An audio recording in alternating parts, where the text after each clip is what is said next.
ദശകം 59 വേണുഗാന വർണ്ണനം. त्वद्वपूर्णवगलाय कोमलं प्रेमदोहनमशेषमोहनं ब्रह्मतत्त्वपरच्चिन्मुदात्मकं वीक्ष्य सम्मुमुहुरन्वकं स्त्रियः मन्मथोन्मथितमानसाक्रामात् तद्विलोकनरदास्ततस्ततः गोपिकास्तवनस्यैहिरे हरे काननोपगतिमव्यहर्मुखे निर्गते भवति दत्तदृष्टायाः त्वद्गतेन मनसा मृगेक्षणाः वेणुनाथमुपकर्ण्य दूरतः तद्विलासकथयाभिरेमिरे काननादमिदवान् भवानपि स्निग्धपादपदले मनोरमे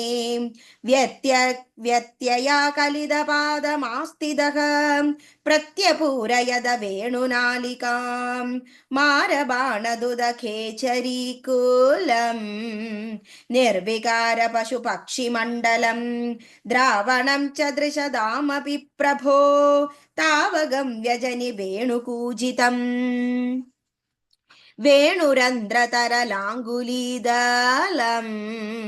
താലസഞ്ചലിതപാദപല്ലവം തത്സ്ഥിതം തവ പരോക്ഷമപ്യഹോ സംവിചിന്യ മുഹുഹുർവ്രജാംഗനാഃ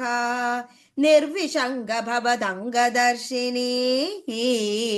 കേചരീഖഗമൃഗാൻ പശൂനപി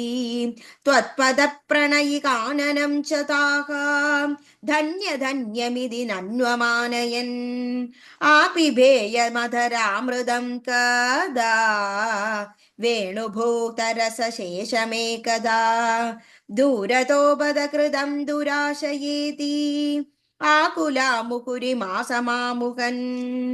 प्रत्यहं च पुनरद्धमाङ्गनाः चित्तयोनिजनिदादनुग्रहात् बद्धरागविवशास्त्वयि प्रभो नित्यमापुरिककृत्यमूढताम् रागस्तावजायते हि स्वभावात् मोक्षोपायो यत्न तस्यानवास्यात् तासां त्वेगं तद्वयं लब्धमासीत् भाग्यं भाग्यं पाहि मां मरुदेश सर्वत्र गोविन्द नाम संकीर्तनं गोविन्द गोविन्द नारायण अखिल गुरु भगवन् नमस्ते।